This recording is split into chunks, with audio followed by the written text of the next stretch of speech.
Os consumos de substâncias em Portugal começaram mais tarde que na maioria dos países europeus. Nós vivemos durante muitos anos na ditadura e, de facto, os problemas de drogas eram mais ou menos confinados, apenas alguns nichos, não era um problema de massas.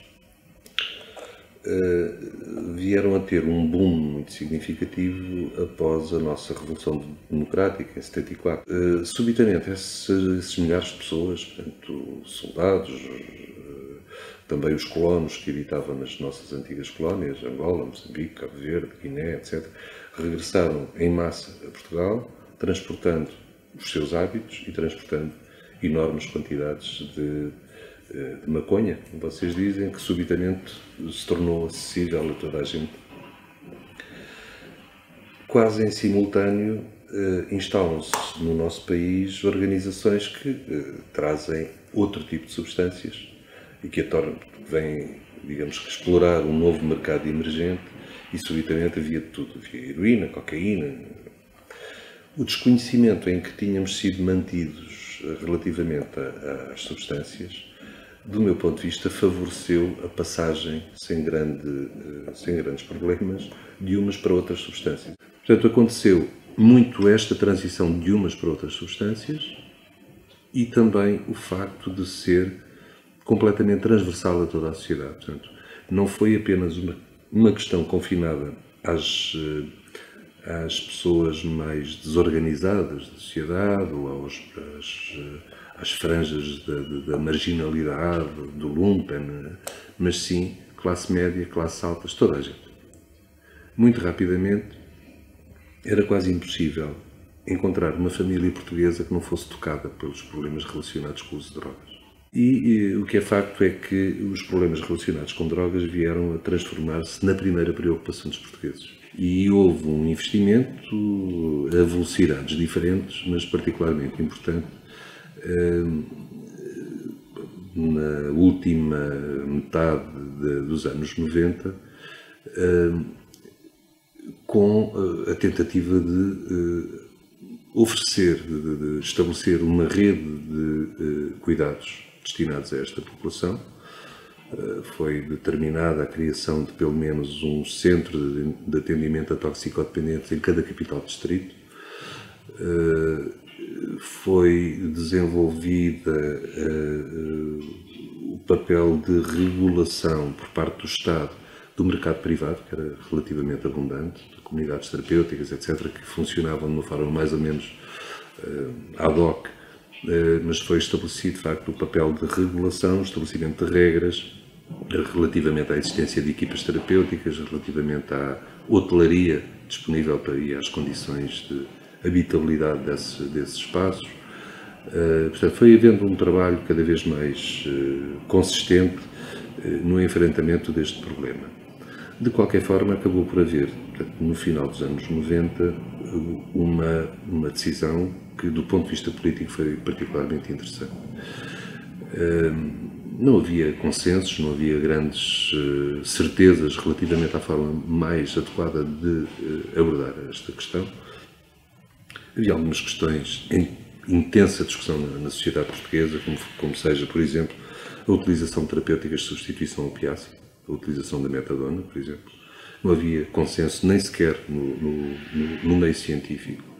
E essa era uma questão central, sendo que a heroína era, de facto, o inimigo público número 1. E algumas outras questões que conduziram o responsável político da altura, isto num governo de maioria do Partido Socialista. O responsável político era o engenheiro José Sócrates, que veio mais tarde a ser primeiro-ministro. Era, na altura, ministro com competências na área da juventude. E ele decidiu convidar um grupo de peritos de várias áreas, desde juízes a psiquiatras, psicólogos, etc., assistentes sociais, um grupo de 9 pessoas, entre as quais eu estive incluído, e foi uma tarefa da qual guardo, enfim, gratas recordações. Foi-nos pedido que elaborássemos um relatório sobre a situação do país em matéria de drogas e apresentássemos propostas de definição estratégica, digamos assim, para abordar de forma eficaz.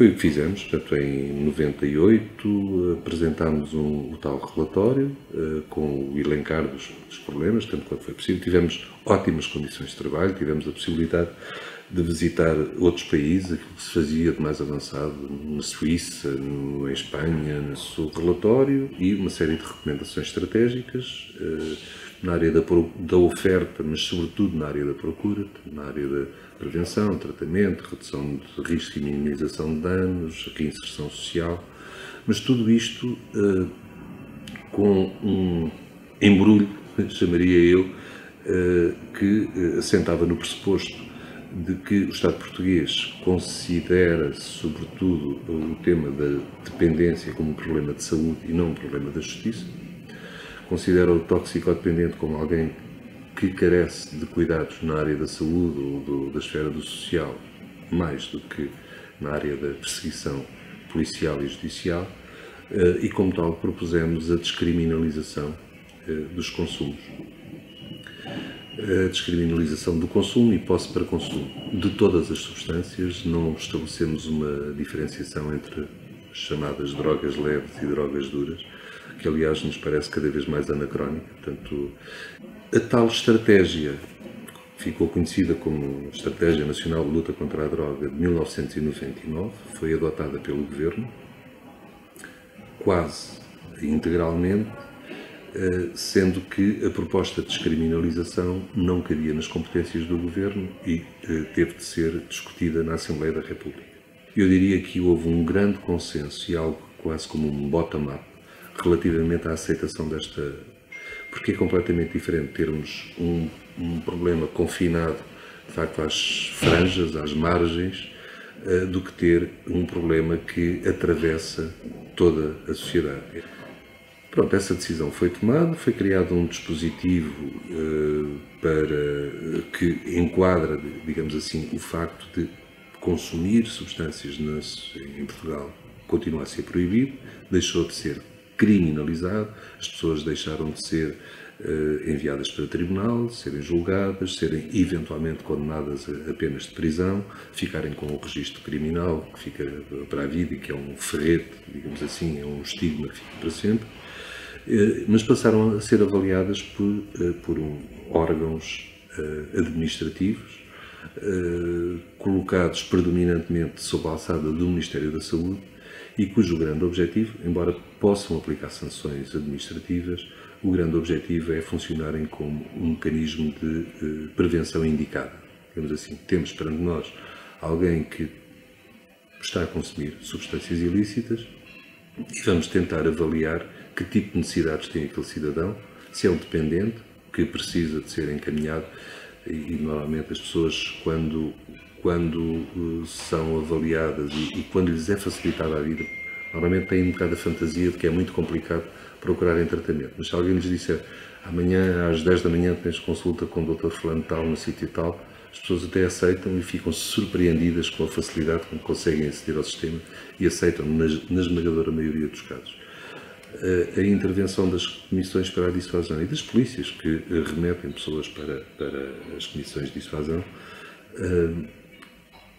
incide particularmente nos utilizadores não dependentes, as pessoas que andam ainda, digamos, na lua de mel com as substâncias, e aquilo que se pretende é interromper precocemente um percurso que os pode conduzir à dependência.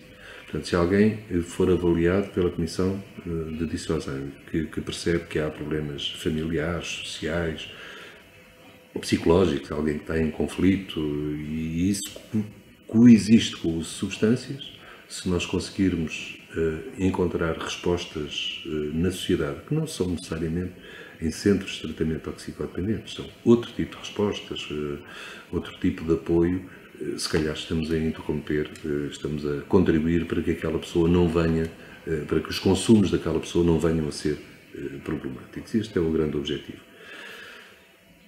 Dito isto, eu diria que a descriminalização não é a bala de prata que resolve seja o que for. Quer dizer, se não tivéssemos desenvolvido todo um conjunto de respostas aos mais diversos níveis, desde resposta preventiva à tal redução de risco e minimização de danos, a uma oferta suficientemente disponível de tratamento, de qualidade, não teríamos conseguido os resultados que obtivemos nestes últimos anos.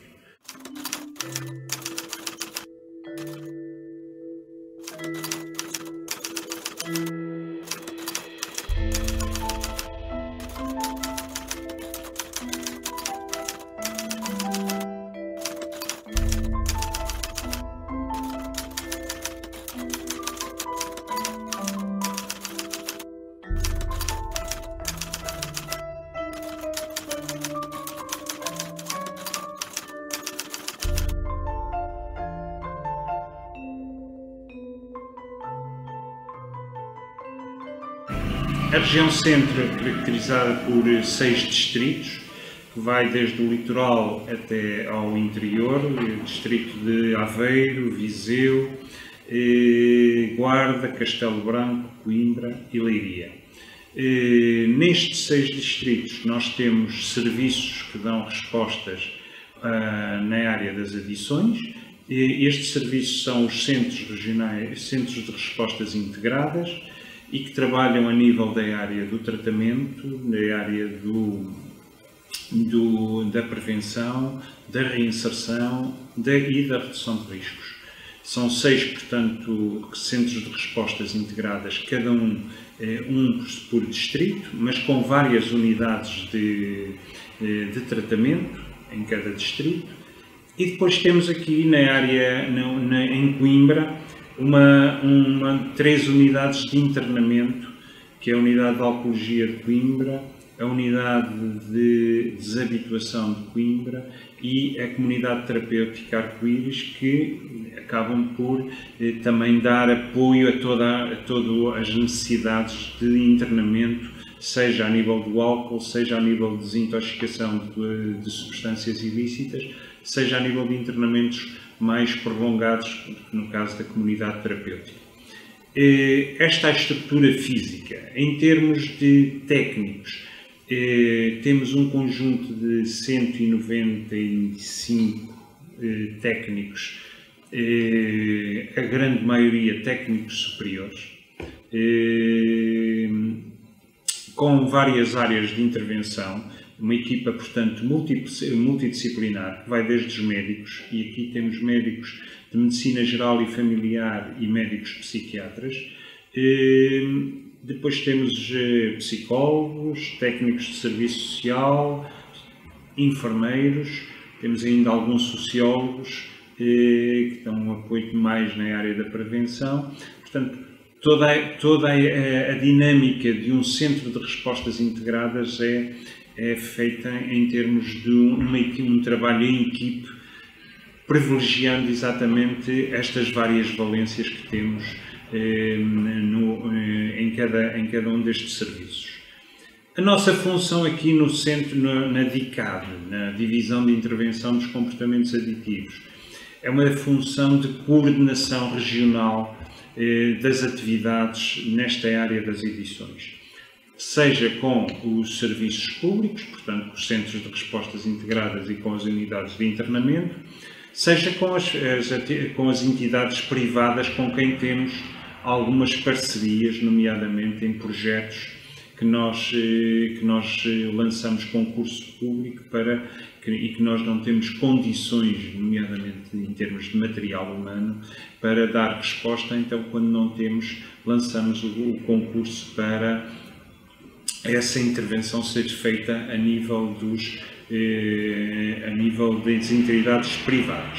Neste momento temos à volta de 18 destes projetos em toda a região centro e que abrangem áreas de intervenção da área da redução de riscos, da área da prevenção e da área da reinserção. Esta área das adições vai mudando também. Nós em Portugal tivemos aqui um problema grave, muito grave mesmo, na década de 80, 90 e ainda na década de 2000, um problema muito grave com o consumo, com o monoconsumo da heroína. No fundo era um monoconsumo. Agora estamos a ter um padrão de consumo totalmente diferente. A heroína é uma área que está, ainda temos os nossos heroinómanos, ainda temos muitos e ainda continuamos a ter algumas primeiras consultas, mas neste momento a nossa maior preocupação neste momento, e por isso estamos agora já a enverdar esforços para atuar e a formar e a ter formação para atuarmos noutras áreas que também são extremamente importantes, nomeadamente o policonsumo, com o álcool e as substâncias, estas novas substâncias, com a própria cannabis, com a cocaína, que começa a ser também já agora um grave problema, e depois com os problemas das adições sem substância, nomeadamente com a internet e com o jogo. E outra particularidade também importante é que estas primeiras consultas é sempre uma população mais jovem que nos solicita este tipo de consultas. E aí nasce um problema muito complexo que tem a ver com a prevenção destes comportamentos, e nomeadamente nestas populações mais jovens. É um grande desafio. É um grande desafio porquê? Porque é uma população muito bem informada.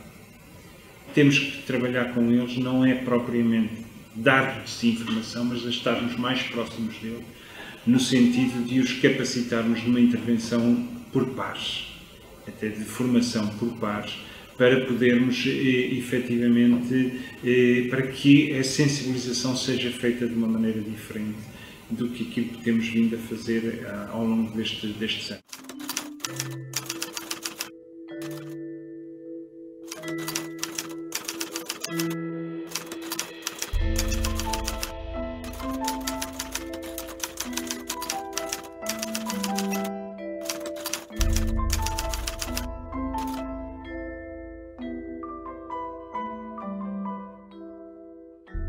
Abri um centro-dia para toxicodependentes, da Caritas.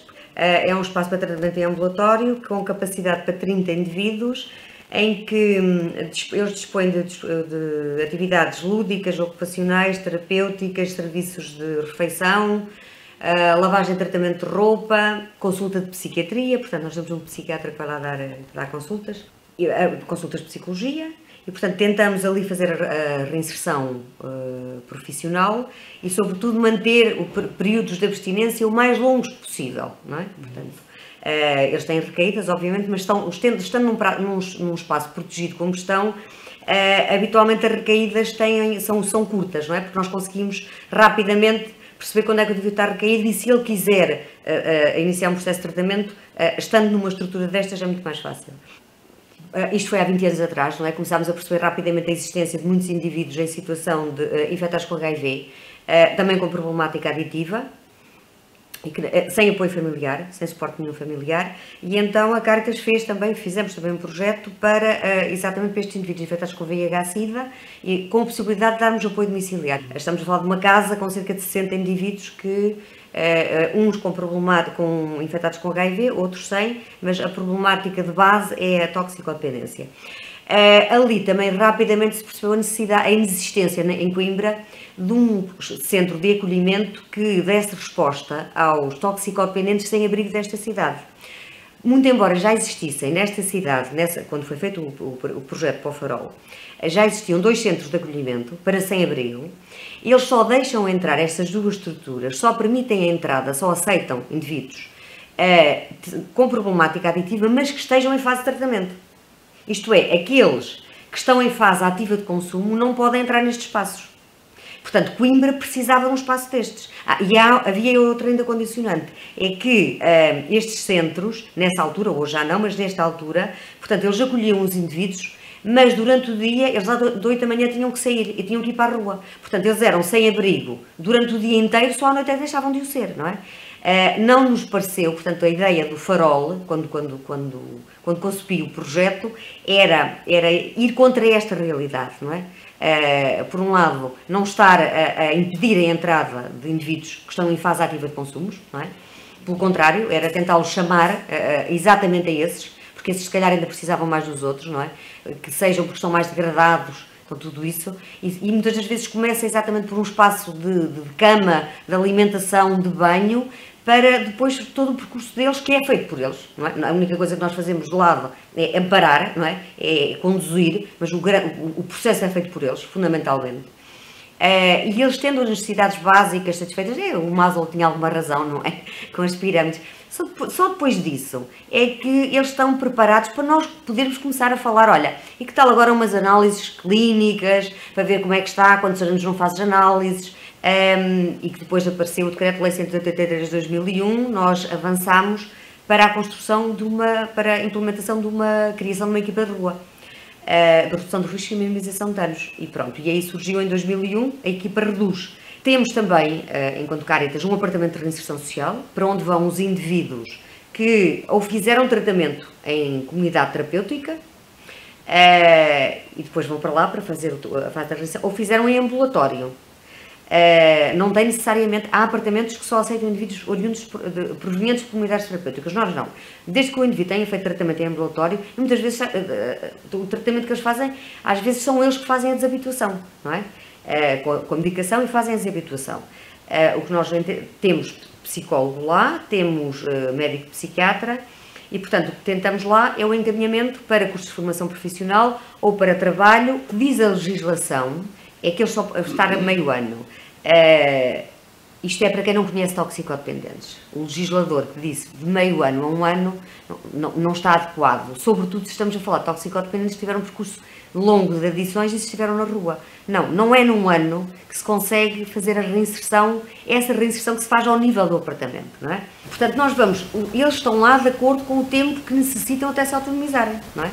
Muito embora funcione como equipa de rua, que se chama Reduz, os serviços que nós prestamos estão no âmbito do gabinete de apoio e não da equipa de rua, não é? Nós temos uma média anual de 1.300, 1.400 utentes, anual. Por mês, como eu já disse, é à volta de 10.000 a 13.000, 14.000 seringas que trocamos, não é? Tentamos sempre discipliná-los para fazer a troca de material, portanto, para que eles não deixem seringas na via pública. Depois, o que tentamos fazer é, através de uma abordagem informal, de proximidade com o indivíduo, não é? Sem falar em tratamentos, sem falar em médicos, sem falar em advogados, sem falar em nada, falar só do tempo, do futebol se viu no dia anterior, que não viu provavelmente porque dormem na rua, não é? Porque a maior parte dos nossos utentes dormem, vivem na rua. Mas falar normalmente, que é uma coisa que eu acho que às vezes os técnicos têm muita dificuldade, que é o técnico para articular, para falar, para estar com indivíduos com problemáticas aditivas ou com situações, pessoas, eu acho que não é só com problemáticas aditivas, eu diria mais, tudo o que está em situação de vulnerabilidade social, entende-se que se tem, por um lado, fazer as tais atividadezinhas patéticas, ocupacionais, que eu acho que são infantilizantes, não é? Que é metê-los a pintar, fazer crochê, fazer não sei quantas coisas assim, que não tem interesse nenhum para eles, pronto. E nós vemos isso, por exemplo, muitas vezes quando chegam aqui estagiários, coisas muito organizadas, muito formatadas, eu vou dar uma ação, vou fazer um workshop, vou fazer não sei o quê, e às vezes eu digo assim, não fazes nada disso, senta-te naquelas mesas lá fora com eles e falem. Falem do tempo, falem do estacionamento, falem da obra em cima e em frente do que estão a fazer, porque o que falta a estas pessoas, basicamente, é também retirá-las do circuito. Estes indivíduos vivem muito fechados, em grupos, não é? O seu grupo de pertença são grupo de aditos também. Portanto, as conversas versam sempre sobre os mesmos temas.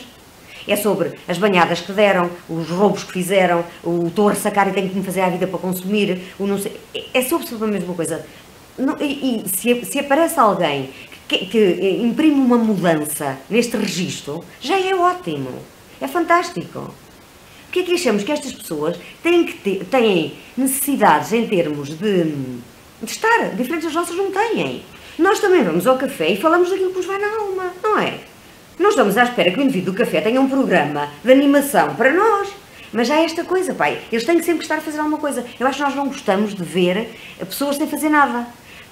E há dias um dizia-me lá fora, mas eu falo isto e depois cometo exatamente os mesmos erros. Por isso é que eu acho que nós temos que estar constantemente a fazer esta autorreflexão. Eu há dias estive lá fora e estava a falar com eles. Estávamos exatamente a falar de questões comuns, estávamos a falar da Turquia, do Estado Islâmico, dos sunitas, de não sei o quê, porque depois é outra coisa que se acha, é que estes indivíduos têm pouca... Não têm. Muitos destes indivíduos têm... são um manancial de informação brutal. Tem-se a ideia que estes indivíduos nunca leram, que nunca ouviram notícias, que são burros, que não sabem falar, pá. É falacioso, sabem? As pessoas que não são aditos é que têm dificuldade em falar com eles, porque logo à partida têm um estigma, um preconceito, um estereótipo, que acham com este gajo não vale a pena falar, porque eu vou-lhe falar de sunitas, já sabe lá o que é que são sunitas, sabem? Então estava eu entusiasmadíssima ali à porta, estávamos exatamente a falar dos sunitas, que saíram das fileiras do Saddam e de não sei o quê e tal, e a determinada altura, mas eu estive lá para aí 1 hora e pouco, e depois eu disse, pá, tenho que ir para dentro trabalhar. E vira-se para mim e diz-me, trabalhar? A tua função aqui não é esta, não é estares connosco, não é falares connosco, não é estares connosco, não sei o quê, a tua função não é esta. Vais trabalhar o quê? Para ti trabalhar é estar à frente do computador. Isso é que é trabalho para ti. E isto foi um utente que me disse, claramente. Isto é, eu já sentia isto, não é? Eu sinto isto. E sinto mal, é um misto de culpabilidade, quando estou enfiada aqui em cima, porque não é aqui que eu tenho que estar. Eu tenho que estar é com eles. Vou falar com eles. Mas a questão que eu acho fundamental aqui nisto que eu estou a dizer, não é o que eu estou a dizer, é o que ele disse. Que é eles terem a percepção disto. É que eles têm muito a percepção de que nós estamos aqui para falar com eles. E ficam revoltados porque as coisas, em termos quer das entidades tutelares, quer das próprias entidades patronais, estão tão burocratizadas neste momento. Tudo aquilo que é feito tem que ser justificado, que os técnicos perdem cada vez mais tempo de volta dos computadores, ao invés de estarem com aquilo que deveriam estar a fazer, que é estar contentes. A experiência de rua. Eu acho que não se pode trabalhar verdadeiramente com toxicodependentes sem conhecer esta face deles, não é? Para mim faz-me confusão como é que é possível eu estar a trabalhar com um indivíduo que eu só o vejo no meu gabinete, no meu espaço de proteção seguro, no meu espaço de conforto atrás da minha secretária, e que o vejo no meu gabinete, pá, 1 vez por mês. Eu não conheço este indivíduo, não conheço este indivíduo, nem conheço a realidade que ele vivencia. Eu só posso conhecer o indivíduo se conhecer a realidade que ele vivencia, se perceber os contextos em que ele se move, e para isso eu tenho que ir à rua, eu tenho que estar com ele na rua, no espaço que é dele, porque dentro do gabinete as regras são dos técnicos que estão dentro do gabinete, protegidos das tais secretárias. Na rua são as leis, são deles, são as regras deles. O técnico vai se quer, não é obrigado a ir, mas a partir do momento que vai tem que aceitar as regras. Se o indivíduo está com uma seringa espetada no braço, estás porque está, ponto. Não pode, o teu técnico não se pode sentir que está a ser desrespeitado ou qualquer coisa do género. Quer dizer, eu acho isto absolutamente absurdo, mas há quem o sinta, não é? Porque eles sabem que daí a 4 horas vão estar a sacar outra vez. Ou se estão a consumir branca, daí a 20 minutos, meia hora, vão estar com uma crise de ansiedade e vão precisar de mais branca. Então eles têm que se fazer à vida para arranjar dinheiro para comprar mais branca, para mais 10 euros. Isto é até à noite. Portanto, o dia deles de trabalho é um dia absolutamente intenso. Por isso é que quando eles fazem desabituação, por exemplo, porque eles dizem, pá, eu não tenho nada para fazer, arranjem-me uma coisa qualquer para eu fazer. E às vezes vêm para aqui dizer, eu posso fazer, o Ângelo começou assim, eu posso fazer alguma coisa aqui, é que não tenho nada para fazer, porque é mesmo isto, de um momento para o outro, que era um dia absolutamente preenchido, eles estão aqui até às 11, meia-noite. Quer dizer, pá, agora que vais ter dinheiro, estás limpo, estás com um programa de metadona, não sei o que, não sei quantos, vais ter dinheiro, pá, isso vai-te começar a queimar o bolso. E tu não achas melhor que isso... E então eles deixam aqui ficar o dinheiro e no mesmo acontece no Farol, no Sol Nascente, nem todos, não é? Alguns ficam com o dinheiro e passado 2 dias não têm dinheiro nenhum. Outros vêm mesmo ter connosco e dizer, pá, fiquem meio com isto porque senão vai tudo à vida. Agora, eles são excelentes gestores do dinheiro. A questão é não gastar o dinheiro na droga, não é? Pronto. Mas quando eles querem, não somos nós, obviamente, nós não estamos aqui com quando eles chegam cá e dizem, às vezes, acontece muitas vezes, olha, quero levantar o dinheiro todo. Nós não damos numa beijada, dizemos, pá, já pensaste bem, nós sabemos para que é, obviamente, não é? Mas a decisão é dele, o dinheiro é dele. Mas tentamos sempre que possível, pá, não queres pensar, estás a quente, pá, não queres ir conversar um bocadinho lá em cima, um bocado, dar uma volta, vamos ao café, depois o espaço não tem de ser conversar tudo aqui. Nós vamos com eles ao café, que é outra coisa que Luís Jesus, não é? Não é suposto um técnico ir com o utente ao café, tomar um café, pagar um café e estar ali não sei quanto tempo a conversar com ele. Pá, mas não sei porquê. É num espaço informal, não é? Porque esses espaços também são espaços institucionais. E estes indivíduos já estão fartos de instituições. Estes indivíduos estão... Porque depois... Eu às vezes tento colocar no lugar deles, e não consigo, eu acho que não tinha a paciência que eles têm. Estes indivíduos, e de uma forma geral, os pobres, para terem acesso a qualquer coisa, têm que contar sempre a história de vida deles. Isto é, eu dou-te a minha intimidade, a história da minha vida, não é? Desde pequenino, e tu dás-me um subsídio para eu e meter uma placa para os dentes. Porquê é que nós não temos necessidade de ir para a rua? Porque eles vêm ter connosco. Portanto, nós estamos desde 2001 nesta cidade, portanto, eles conhecem subejamente a Cáritas da Reduz, não é? Sabem exatamente onde é que nós estamos e, portanto, nós não precisamos ir à procura deles na rua. Nós, se formos à procura deles, não os encontramos, eles não estão lá, porque eles estão aqui. Eles vêm para aqui, para a porta, passam aqui para buscar material e porque o sítio onde se compra droga é também aqui nas imediações. Portanto, não faz sentido que nós andemos pela cidade a perder tempo só para justificar o nome Equipa da Rua, porque é só para isso. O ano passado fazíamos isso, fazíamos giros, chegávamos aqui, mesmo as seringas que nós apanhamos na rua são pouquíssimas. Portanto, não se justifica que façamos estes giros, não é? Aqui é onde o pessoal faz o consumo. Pronto, é um dos sítios onde a maioria do pessoal se funde para vir consumir. Este é um dos sítios de consumir.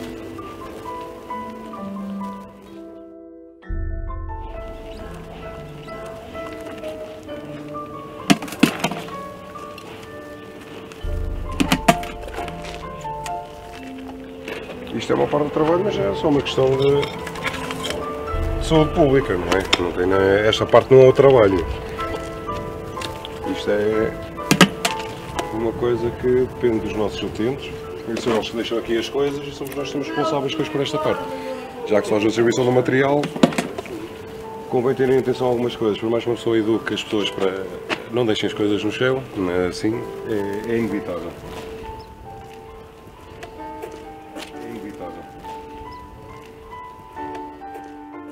Eu gosto de me considerar técnico de rua, que esse é que é o meu trabalho. É a situação que uma pessoa anda aqui, que é acima de tudo acompanhar as pessoas na rua e acho que tem tido um bom resultado, principalmente que as pessoas na rua procuram-nos a nós. Portanto, esse é o objetivo. Se nos procuram, quer dizer que estamos a fazer bem a coisa, não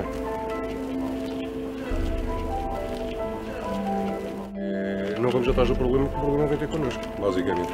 Pronto. E aqui, depois isto são os locais de consumo. Onde nós vamos estar agora é exatamente os locais de consumo. Portanto, este é um deles, deu para ver, não é? Pelo abandono também bem, pela prática e pelo abandono de material injetável, não é? Agora é claro, esta aqui em Coimbra é a zona de maior consumo, que é a Baixa de Coimbra. E é isso. E assim os sítios mais com menos circulação de pessoas. 12 anos de trabalho de rua. O que acontece é isso, portanto, as pessoas também se habituaram, isto também passou por vários processos, era inicialmente uma equipa de rua, hoje é outra vez equipa de rua, chegámos a um ponto que chegámos a ser de gabinete de apoio. E aí sim, as pessoas vinham ter connosco, portanto, havia uma maior facilidade de todas as razões e mais alguma, portanto, no próprio acompanhamento, nós acima de tudo o que fazemos não é tanto, é claro, isto é um meio, a troca de material injetável é um meio, não é um fim em si. A ideia não é censurar, condenar pela prática, é orientar para boas práticas, principalmente. Portanto, esta é a nossa principal função. É claro que, havendo a questão do injetável, a ideia é que se injetem com qualidade. Portanto, não partilhem material injetável acima de tudo. É este aqui o objetivo. A partir daí, é claro, há sempre a questão da motivação para o tratamento e para o não consumo. Agora, o que é? É claro, cada um sabe de si e, como se diz, eu sabe de todos, eu gosto destas coisas. Agora é isto, é que uma pessoa anda aqui e um dos objetivos até era abandonarem a prática do injetável, seria mais até, havendo hipótese de fumar, não injetem, haver hipótese mesmo de tratamento de substituição. O pessoal vem consumir, onde se esconde do público, pronto, da população, para poder estar aqui escondido a consumir. Aquela zona ali, o pessoal e é um dos sítios também, é mais um. Aqui a maioria do pessoal também, de noite, o sítio à noite para consumir é aqui e é o primeiro sítio onde fomos, pronto, está mais escondido. Sou Juliana, estou a estudar Ciências da Educação, ainda só estou há 2 dias ou 3, portanto ainda estou assim a ver o que é que se passa. Isto nunca tinha feito, pronto, está a ser. Sei que se faz e sei que é importante, esta parte acaba por ser o mais importante a nível de saúde pública, controlar as zonas de consumo, mas nunca tinha feito, de facto, e não conhecia estas zonas de Coimbra. Não posso dizer que alguém... Temos ali um bocado de discriminação positiva, não é? Nós temos ali um equipamento em que é quase quem não é toxicodependente não entra, o que normalmente é ao contrário, toxicodependente não entra, não é? Ali não, funciona um bocado por isso, quem não é que não entra. Alguns desses utentes estabelecendo uma relação de uma dependência, às vezes até negativa em relação aos serviços e às pessoas, como você, Manuela e tal. Como lidar com isso? Eu pessoalmente prefiro passar isso para outro plano, que é aquele plano em que deixam de ser utentes e passam a combinar as coisas num outro lugar. Nós podemos falar de 1001 coisas sem ser aqui. Aqui traz as coisas para o outro lado. Portanto, às vezes é disponibilidade e já o fiz, podemos ir ao cinema, podemos ir ao São Paulo, podemos encontrar num café, beber um cafezinho e falar das coisas da vida. Portanto, não é preciso ser naquele sítio. Portanto, há um mundo inteiro para além daquele sítio. Há essa perspectiva. E realmente aquele sítio é um sítio identificado pelo problema em si. Estamos a falar da toxicodependência. Se a pessoa está a tentar deixar de ser toxicodependente, deixa de fazer sentido estar naquele sítio. Que o identifica sempre com a problemática que estamos a trabalhar. Portanto, aquilo já não é para ti, basicamente. É o que uma pessoa também diz. Há outras alternativas. E é ensinar também e mostrar que há outros prazeres na vida para além daquilo. E aquilo deixa de ser um prazer também, diga-se passagem. Legalmente não seria possível. E eu continuo a achar que esta mesma questão da descriminalização do consumo teve muito a ver com estas práticas de redução de danos. Como é que se pode estar a fomentar a troca de material injetável quando a injeção de drogas é um crime? Portanto, o Estado não pode estar a financiar uma coisa que por si é um crime, não é? Portanto, eu continuo a acreditar que foi exatamente esta política de redução de danos que permitiu um passo gigante na luta contra a droga. Portanto, e estamos ainda a dar um passo gigante, mas que é quase como um bebê que não saía do berço, que agora começou a gatinhar. Acho que ainda há muito mais coisas para fazer. Até a nível da venda, se calhar melhoramos a qualidade da droga, diminuímos os problemas associados ao consumo de substâncias alteradas, melhoramos de certa forma também a qualidade de vida, não é? Para a sociedade em geral, reduz talvez acredito que se irá reduzir a criminalidade associada, como por exemplo o roubo, a burla e estas coisas todas, e acaba sendo de certa forma com estas prisões de pessoas que estão a satisfazer uma procura, basicamente. Chamo-me Ângelo, tenho 36 anos, sou de Coimbra e sou voluntário da Cáritas de Coimbra. Ou seja, tenho todo o gosto em trabalhar nesta área da toxicodependência porque, pronto, gosto e porque também lá estive durante 16 anos, 17 anos.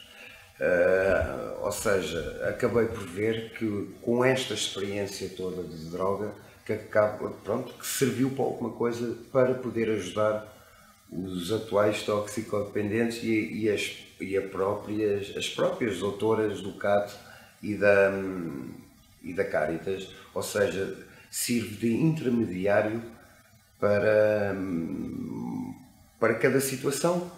Às vezes a pedirem ajuda e as pessoas a falarem com 2 pedras na mão para uma pessoa que lhe está a pedir ajuda. Que eu já vi isso, a discriminação. Por ser ou um sem-abrigo, ou um toxicodependente, ou um morador de rua, sei lá. Pronto, como a sociedade rejeita este tipo de gente, então torna-se complicado esta gente vingar na vida, que é mesmo assim. Quando as portas se fecham todas, não há como abri-las, se elas fecham, do nada, torna-se complicado. É assim, eu normalmente tento mostrar ao toxicodependente ou à pessoa que está com dificuldades que existe confiança, pode existir confiança, ou seja, dar-lhe confiança, tirar-lhe o medo que ele está a ter, porque há muita gente que tem medo de fazer uma cura, porque tem Há curas que são feitas a frio, há outras curas que são feitas com medicação e há outras que são feitas nos hospitais. Ou seja, cada comunidade ou cada centro, ou seja, o toxicodependente, só o facto de ele pensar que vai ter que estar fechado 20 dias ou 15 dias, para ele já é uma dor de cabeça enorme. Ele saber que vai estar sem consumir, que vai passar por dores, que vai passar pelo mal-estar, e que vai ficar trancado, que vai ficar abstinente de tudo, que é mesmo assim, ele não pode, assim que é fechado, é para o exterior. E é aí que eles ficam com medo. Tem a ver, a redução de danos para mim é mais do que um emprego, ou mais do que uma profissão, ou mais do que uma técnica, é uma forma de estar, tem a ver muito com princípios, com valores humanos, com respeito pelo outro, com a capacidade de entender alguém que usa drogas como uma pessoa por trás de alguns comportamentos que são mais ou menos criticados pela sociedade em função das sociedades onde as pessoas estão inseridas. E é de facto uma forma diferente de olhar o problema do usuário de drogas, onde o respeito pelo outro é algo muito presente na relação de ajuda, a capacidade de poder esperar pelos tempos do outro. Nós, muitas vezes técnicos, achamos que sabemos o que é melhor para os outros, sabemos que queremos muito que as pessoas parem de consumir. Quando voltei para Portugal, eu fazia parte de umas equipas de voluntariado que trabalhavam no Casal Ventoso, e houve uma rapariga que nós levámos do Casal Ventoso para a comunidade terapêutica, a achar que era o melhor que nós estávamos a fazer por aquela pessoa, que não tinha nada. E ela disse-me na altura uma coisa, olhou-me nos olhos e disse-me: olha, Paula, vocês tiraram uma única coisa que ajudava a manter-me viva, que era um chute de heroína que me tirava a dor de ter um vazio enorme na minha vida. E isso na altura mexeu imenso comigo, porque achei, para lá, de facto, há coisas que nós não podemos fazer, isto é uma violência. Ela não tinha saúde, tinha perdido os filhos, tinha perdido a família, não tinha perspectivas de vida. E aquela relação que ela tinha com a heroína era quase como uma panaceia para uma dor imensa que ela tinha. E pensei, isto tem que haver outra maneira de fazer esta abordagem, uma abordagem mais gradual, no sentido de não exigir, porque o que nós pedíamos era que as pessoas mudassem de vida, saíssem de um bairro de uso, isto foi no Casal Ventoso, no auge do Casal Ventoso, que as pessoas largassem de um dia para o outro uma substância, neste caso como a heroína, que tem a capacidade de facto de nos anestesiar perante uma dor imensa que é chegar aos 30, 40 anos e não ter nada na vida. Penso que as pessoas devem ter um olhar atento sobre a redução de danos e perceber que há determinados momentos em que, por muito que eu queira, enquanto profissional da saúde, que a pessoa pare de consumir no dia seguinte, isso não é possível. E quando nós pomos este peso em cima das pessoas, muitas vezes destruímos aquilo que é uma relação terapêutica. E, portanto, estes pequenos passos de que eu falo, e que são grandes pequenos passos para nós técnicos da área da saúde, porque o que nós queríamos era que as pessoas ficassem bem, que parassem de consumir e que reocupassem o seu lugar na sociedade de um momento para o outro, mas sabemos que isso não é possível. Mas estes pequenos passos para o utilizador de drogas são extremamente importantes. Esta capacidade de readquirir controle sobre pequenas coisas, como, por exemplo, não usar uma seringa usada, ou lavar as mãos antes de dar um chute, ou não partilhar o cachimbo para fumar o crack. Portanto, são pequenas coisas, mas que são extremamente importantes para quem usa drogas, que é o tomar o controle sobre a sua vida, mesmo estando a consumir. Quando nós pensamos, todos os técnicos deveriam ser um potencial agente de redução de danos. A redução de danos é alguma coisa que tem um quadro conceptual, um quadro teórico próprio e, portanto, também tem requisitos de intervenção próprios. Eu não sou um redutor de danos, ou não sou um profissional na área da redução de danos só porque quero, porque tenho compaixão ou porque sou técnico de saúde. Há que estudar muito, há que apreender códigos próprios de rua, há que ter um enorme respeito pelo espaço em que nós nos movemos. Muitas vezes não há um pedido expresso. Sabemos que há pedidos implícitos, mas é preciso descodificar isso num tempo que não é o nosso, é um tempo muitas vezes do outro. E portanto, nem toda a gente, se calhar, tem o perfil para trabalhar nesta área. Portanto, dizer que toda a gente pode fazer redução de danos é também correr o risco de banalizar esta intervenção, não é? Quer dizer, e portanto, eu acho que deve haver algum cuidado. Eu acho que a redução de danos em Portugal conquistou esse espaço, com muita guerra, com muito suor, às vezes com algumas lágrimas, mas conquistou esse espaço e hoje tem o respeito dos técnicos no terreno, tem o respeito das pessoas que trabalham no tratamento. A leitura que tinha e a leitura que me tinham ensinado para trabalhar os fenómenos era uma leitura clínica e individualizante. E quando comecei a trabalhar com pessoas com problemas de drogas, num centro de tratamento, na altura, apercebi-me que a forma como eu ouvia os discursos delas dentro do espaço clínico e a forma como eu as conhecia cá fora nos espaços naturais da cidade, que eu frequentava porque tinha 25 anos e às vezes estava em lugares onde estavam consumidores, pareceu-me que os discursos não batiam certo. Havia um discurso natural das drogas, aquilo que eu gosto de chamar a história natural do fenómeno, ou a expressão natural do fenómeno, depois havia uma expressão clínica do fenómeno. E o ator até pode ser o mesmo, um toxicodependente. Por exemplo, um dependente, um adicto, pode ser o mesmo, um ator, só que ele adapta ao discurso consoante o contexto onde estiver, tal qual como fazemos todos nós, de resto. Portanto, isto para dizer o quê? Que houve um momento em que me pareceu que era curto olhar o fenómeno de droga só dentro ou só no interior do espaço clínico. E só que eu não sabia trabalhar fora do espaço, desse tipo de espaço, porque o curso de Psicologia não nos preparava para isso. Portanto, eu tive que ir buscar formação a uma outra área, que foi a da Antropologia. Os antropólogos, nessa época, meados dos anos 80, eram os únicos que trabalhavam na rua. Hoje já alguns psicólogos o fazem, e outros técnicos, ou noutras áreas, até muito por causa da redução de danos, por exemplo. Mas na altura eram os antropólogos e foi a eles que eu fui pedir ajuda para perceber o que é isso de estudar um contexto natural, com os seus atores, e de algum modo aproximar-me da visão que os atores têm do fenómeno. E isso sim deu-me uma perspectiva do que é o fenómeno de droga, que de facto era muito provocadora para as instâncias formais de controle. Há uma expressão sociocultural muito forte naquele sofrimento. Quer dizer, as drogas são um fenómeno com uma determinante sociocultural intensa e o setor clínico não tem conseguido perceber isto. Portanto, ao reduzirem esta redução do indivíduo à simples doença, ao desqualificá-lo, deixa de o ouvir. E os toxicodependentes têm muitas coisas para dizer que, se não forem ouvidas, o clínico não faz nada com ele. É um diálogo de surdos. Estão dois surdos a falar um com o outro.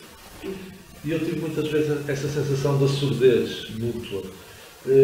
Ora, eu acho que a redução de riscos é justamente o modelo interventivo que vem permitir aliviar esta surdez. Não é? Outros problemas que identifico ainda com a redução de riscos, por exemplo, acho que uma parte razoável do setor clínico continua a olhar para a redução de riscos como umas equipas que andam na rua e que nos trazem cá os toxicómanos.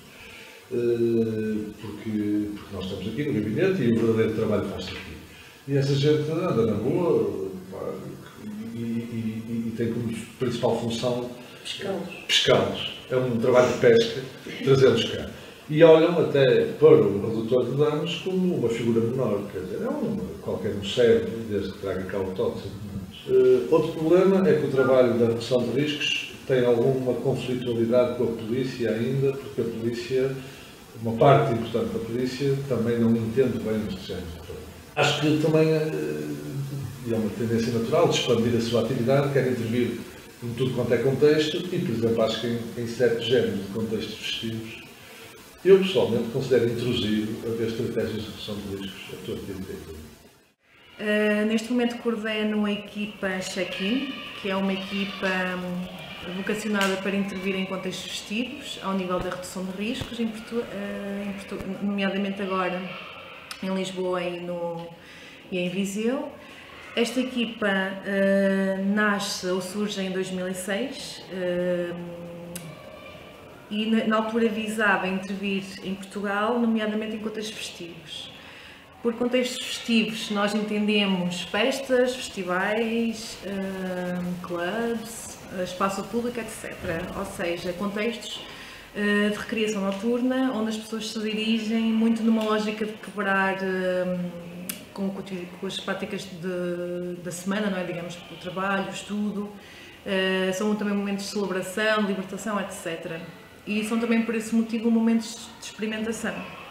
Muita da intervenção que havia na altura estava vocacionada para intervir com consumidores problemáticos, com consumos associados principalmente à heroína e à cocaína, e muito naquela lógica de muitos deles com consumo já muito digamos, já de muito tempo, e muito numa lógica muito colada aos inícios da redução de riscos, ao surgimento, digamos, da epidemia de HIV nos anos 80, 90, por este público.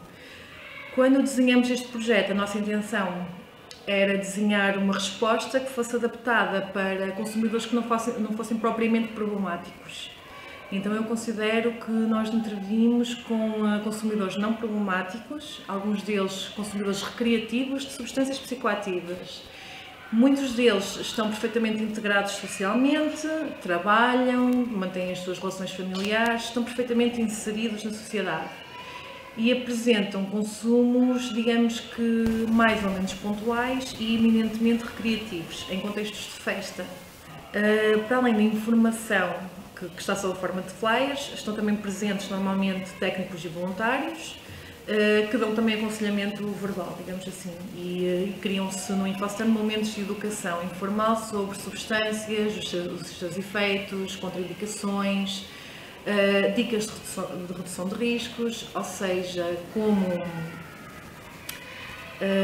consumir estas substâncias de uma forma que é mais segura, com menos riscos para a saúde e ao mesmo tempo mais prazerosa. Por esse motivo, para além da redução de riscos, a nossa filosofia de projeto adota um ramo de redução de riscos que se chama gestão de prazeres e riscos. Isto porque os contextos festivos são contextos de festa, as pessoas saem para procurar momentos de diversão, prazer, etc. Ou seja, se nós estivermos na festa só focados no risco, as pessoas nesse momento não estão disponíveis para falar sobre risco. Por isso mais vale falar-se também sobre a dimensão de prazer. Em termos, digamos, a título de exemplo, por exemplo, em vez de dizermos, olha, cuidado com os teus consumos de álcool porque a longo prazo podes vir a ter problemas a nível hepático, etc., apostamos mais numa lógica, digamos, mais localizada, mais temporalmente definida e que toca a dimensão de prazer, ou seja, se beberes muito, podes correr o risco de ficar mal disposto, a tua noite acaba mais cedo porque vais ter de ir para casa em braços, amanhã acordas com uma ressaca gigante, ou seja, tentamos adequar o discurso e tentar tocar e enfatizar esta dimensão de prazer. Isto porque muitas vezes maximizar o prazer significa também reduzir riscos e é esta a nossa lógica, digamos, a forma como nós comunicamos com as pessoas que nos procuram. Para além da informação, temos também material, como por exemplo, ou serviços, como por exemplo o Kit Sniff, que nós distribuímos e a ideia, disponibilizamos. Temos a informação disponibilizada e o material e as pessoas aproximam-se de nós e levam o que querem e quando querem.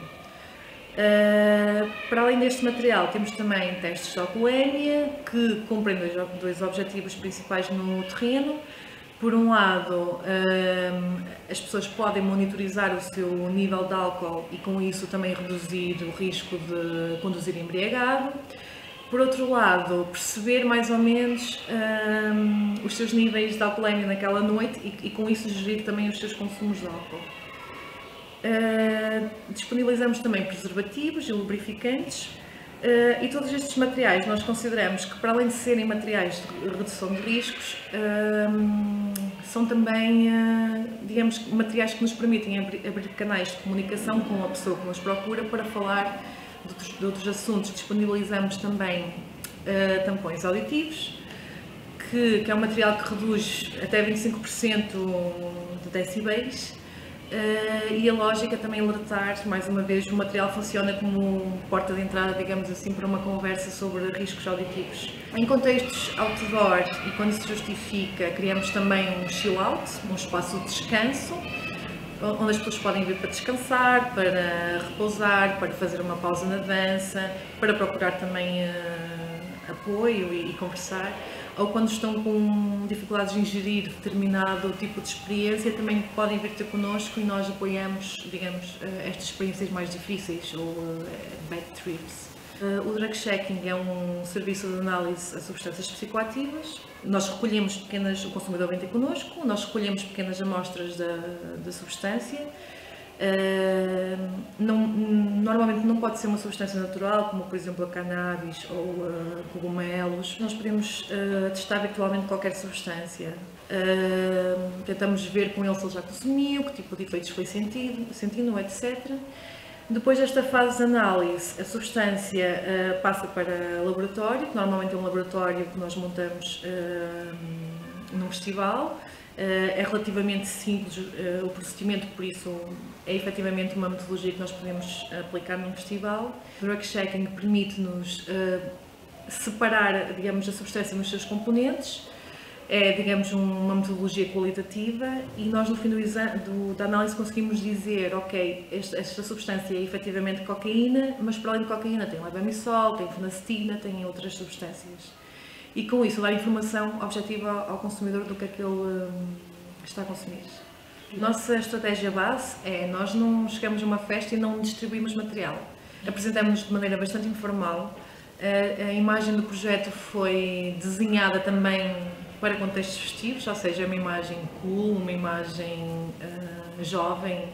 E para além disso, como a equipa já existe há 8 anos, já é considerada uma brand, não é? Uma marca. Então há muitas pessoas que já vêm ter connosco que já nos conhecem, já ouviram falar. Check-in foi um nome que se pensou no início, muito numa lógica de... Estas pessoas procuram normalmente, através do consumo de substâncias, aceder a estados alterados de consciência, ou seja, aceder a viagens. E então nós pensamos no nome check-in muito numa loja, fazendo um paralelo com os aeroportos, em que antes de uma pessoa viajar, tem de fazer o check-in. Então a nossa lógica é mesmo isso, antes de iniciar a tua viagem, procura informar-te, informa-te sobre as substâncias que pretendes consumir, informa-te sobre os riscos, contraindicações, sobre formas de gerir os prazeres e os riscos, e a partir daí tem um consumo informado e mais seguro. É um pouco esta a lógica do nome. Nós mesmo aqui no Porto temos dados relativamente a isso, porque estivemos, a Agência Viajar para o Desenvolvimento tem projetos de redução de riscos e tem vindo a militar nessa causa de inserir os educadores de pares em equipas e tivemos projetos financiados pelo Estado português para conseguirmos isso e temos alguns resultados que mostram realmente que quando o educador de pares entra para uma equipa, a proporção de novos contactos aumenta de forma bastante visível. A outra vantagem é que, estritamente no que diz respeito à atividade mais pedagógica, no que diz respeito a práticas de consumo de menor risco, é muito mais eficaz quando é feita por um educador de pares do que por um técnico. Como é evidente que eles têm uma credibilidade diferente, já consumiram ou consomem ainda e, portanto, são vistos de outra maneira por quem recebe a mensagem. Portanto, eles têm claras vantagens.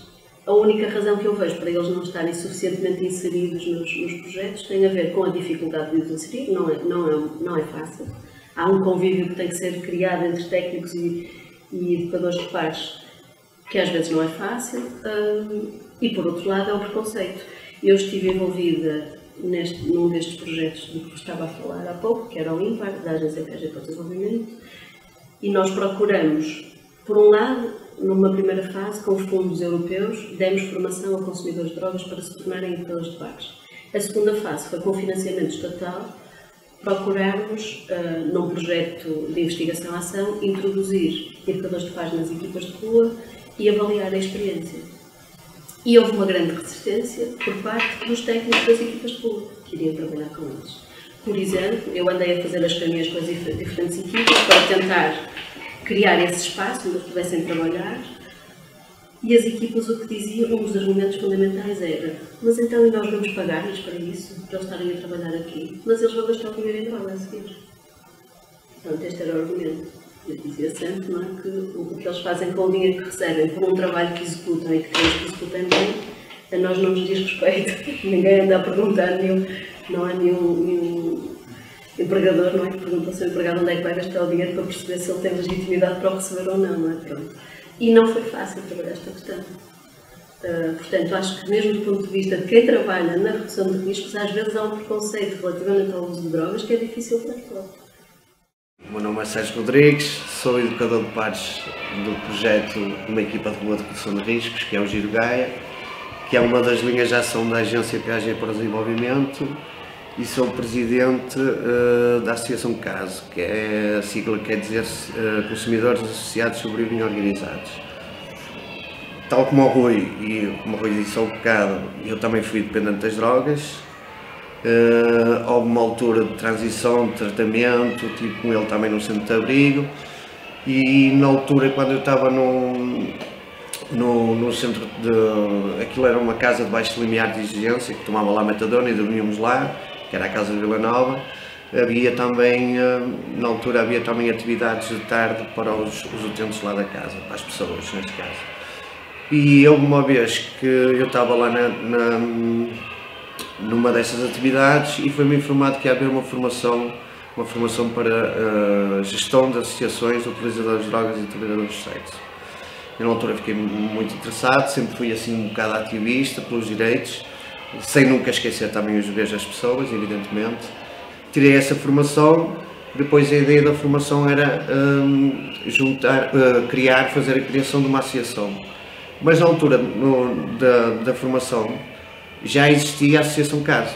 Se já existe uma associação, por que voltar a criar uma nova? Vamos juntar a eles, e daí surgiu a motivação de nos juntar a uma associação de utilizadores e utilizadoras de drogas, que tem como objetivo promover a saúde, os direitos e a dignidade das pessoas que utilizam drogas. O trabalho, neste caso da associação, e do meu trabalho específico aqui no Giro Gaia, é importante porque nós, pares, temos de fácil acesso aos locais de consumo onde os técnicos não conseguem aceder.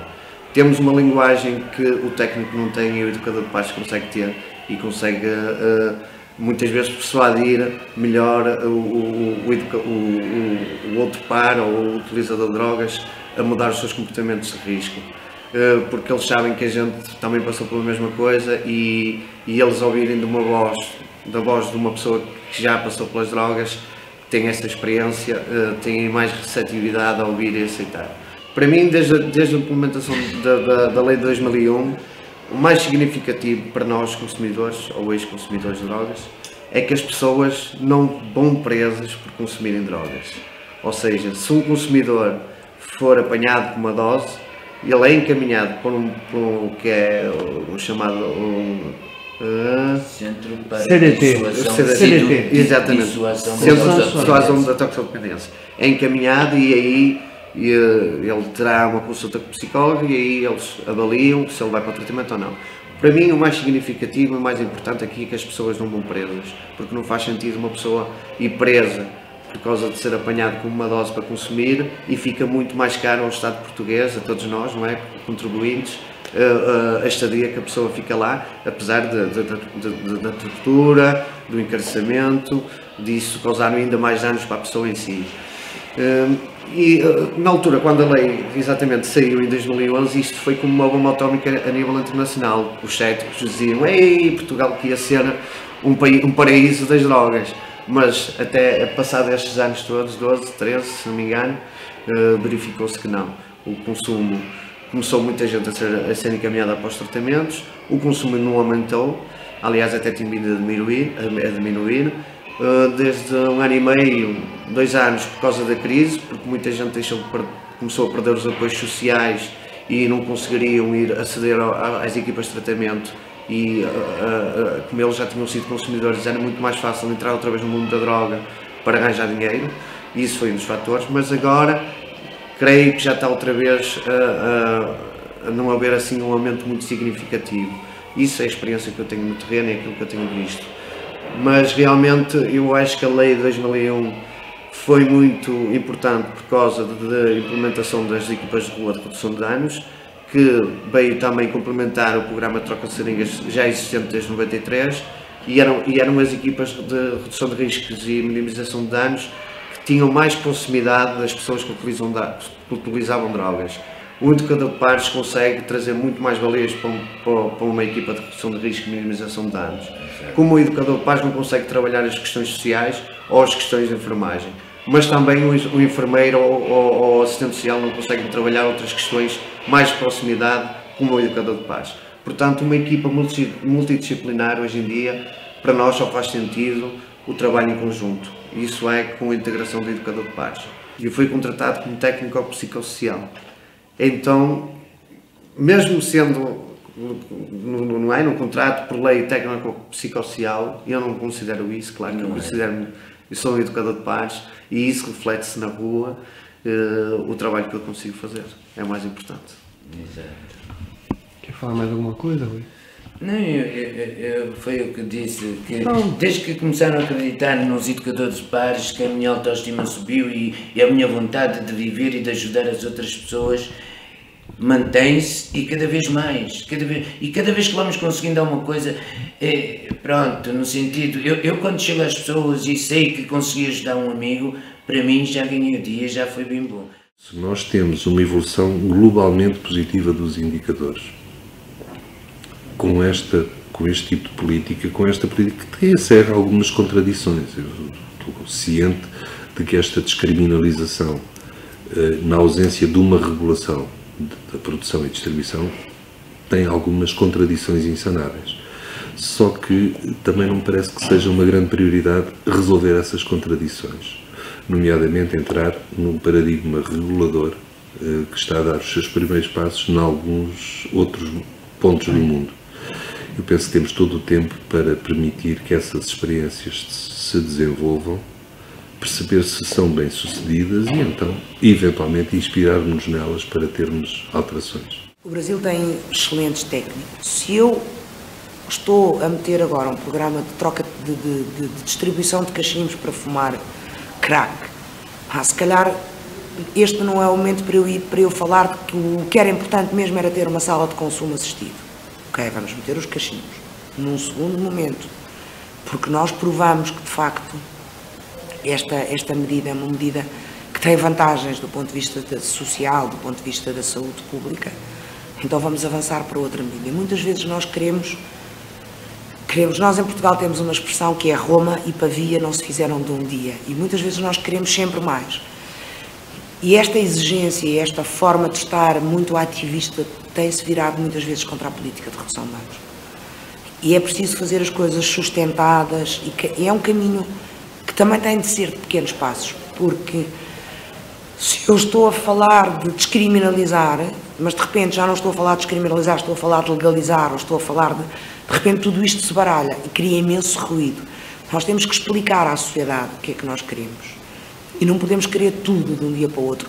Podemos sonhar em querer tudo, mas se calhar temos que ir devagarinho, parte 1, parte 2, parte 3. E assim vamos construindo e vamos chegando.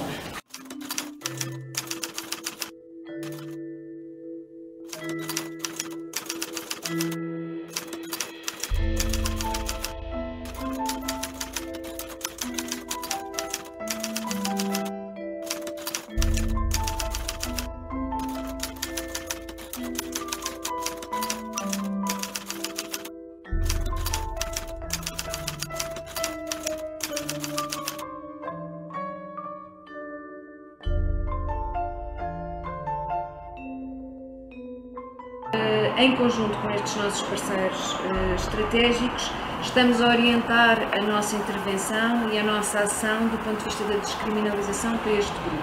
Estamos a ter cada vez mais jovens nas comissões para a dissuasão da toxicodependência e estamos a conseguir também identificar e sinalizar mais precocemente situações de risco, de escalada, de risco de consumos perigosos, de risco de comportamentos mais lesivos para os próprios e para a comunidade, e portanto essa tem sido a nossa orientação. E nós aqui em PEC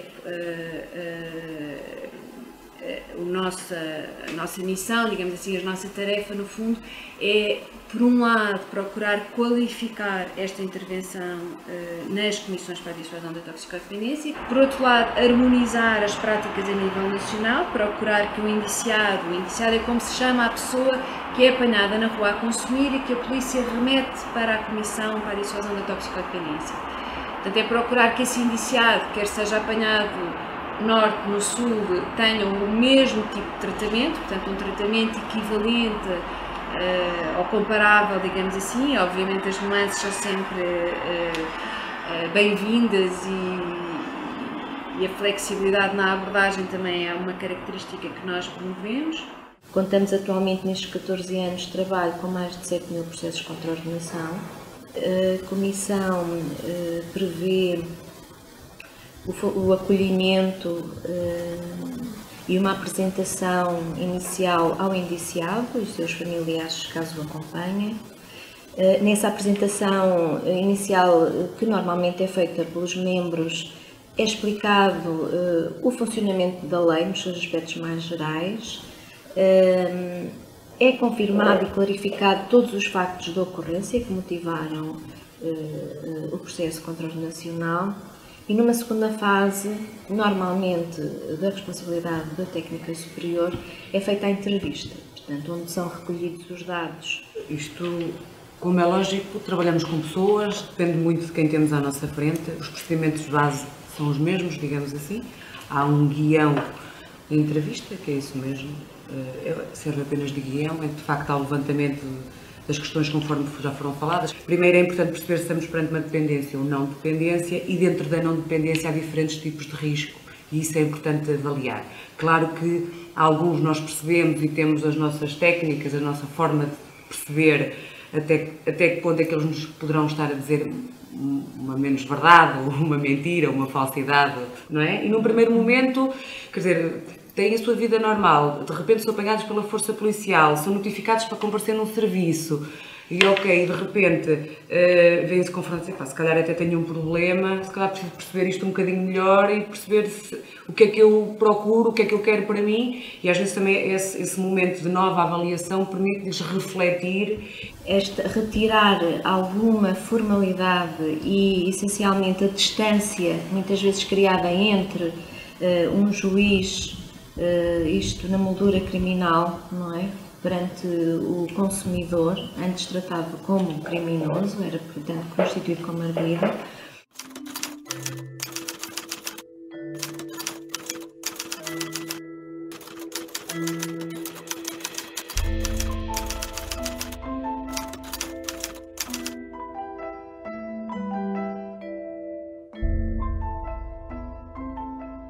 Alguns nós percebemos e temos as nossas técnicas, a nossa forma de perceber até que ponto é que eles nos poderão estar a dizer uma menos verdade, ou uma mentira, ou uma falsidade.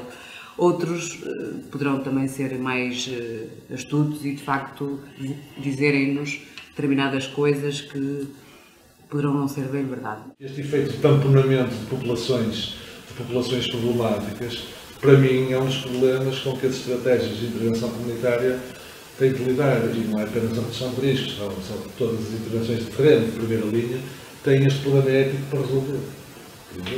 O Miguel Romani, que é um colega nosso de Barcelona, usa uma expressão que eu subscrevo, ele chama isto a gestão do conflito social.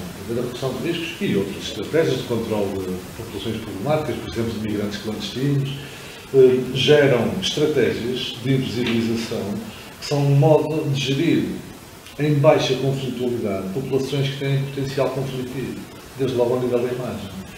Portanto, são estratégias de baixa conflitualidade, de gestão de conflito social. Mas, por exemplo, como é que se compra droga? É proibido. Portanto, eu posso consumir uma coisa que não posso comprar.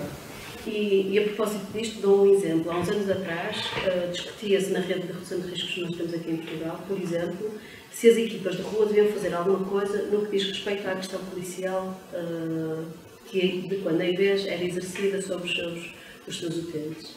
E havia duas ou três equipas que consideravam que sim, a maior parte achava que não, porque estavam concentradas no objetivo da saúde. E quanto mais nos prendemos a esse objetivo, mais instrumentalizados somos no sentido do controle social e de tornar estas populações inócuas para a sociedade em geral. Vamos alimentá-los, vamos lavá-los, vamos pô-los a fazer tratamento, vamos ajudá-los a consumir menos drogas, a infectarem-se menos e com isso estamos a proteger a comunidade. Quando nos começamos a preocupar com os direitos humanos, preocupamos-nos à partida em dar-lhes voz às suas reivindicações, às suas necessidades, etc. Isso obriga-nos a um compromisso político, a um comprometimento político de defesa dos direitos destas pessoas. Não é porque elas consomem drogas que elas não têm direito à dignidade, que elas podem ser agredidas pela polícia, que elas podem ser vedadas no seu acesso a serviços sociais, etc. Se um toxicodependente quiser ser internado, ou diz que quer ser internado, mas está ali com um esquema para ver se consegue arranjar dinheiro ou à mãe ou ao pai para poder ir consumir, ou seja, se ele estiver presente e se ver que ele está a enganar, se está a mentir, ou que se está a arranjar um esquema para poder sacar o dinheiro, aí entro eu, falo com as doutoras e explico, olha, tomem atenção porque ele está a dizer isto tudo de boca para fora, porque não vai para a comunidade nenhuma, porque ele está, vê-se bem que ele está, incentivado, mas é para ir consumir e não para poder ir para a comunidade. Ou seja, estas coisas assim deste género, quando eu vejo, porque eu também já o fiz e sei perfeitamente quando é que um toxicodependente está a mentir para poder ter dinheiro. Me diga uma coisa, nessa situação, que é uma situação delicada, né? Você não corre o risco de perder a confiança do toxicodependente? Porque você pode ser visto como um delator, como... Pelo contrário, pelo contrário. No momento, talvez sim. No momento ele não consegue ver nada, vê que eu estou a tentar é prejudicá-lo. Como já aconteceu um pouco mais à frente, ao passar 2 ou 3 dias, acabam por cair neles e até verem aquilo que eu estava a tentar fazer por eles. Eu quero acreditar que tem um fim à vista e que nós vamos conseguir de facto inverter uma opção política que tem décadas de história e que o resultado não é bom. E não é bom para ninguém, não é bom para os políticos, não é bom para a economia e acima de tudo não é bom para as pessoas. E que vale a pena não baixar os braços.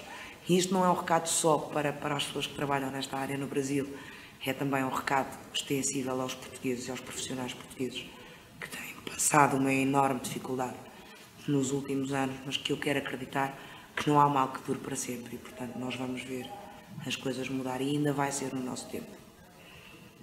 Só voltar a dizer aquilo, para estar nesta área é preciso trabalhar com muita paixão e gostar muito destas pessoas. Porque continua a haver pessoas a trabalharem com utentes toxicodependentes e sem abrigo que não gostam deles.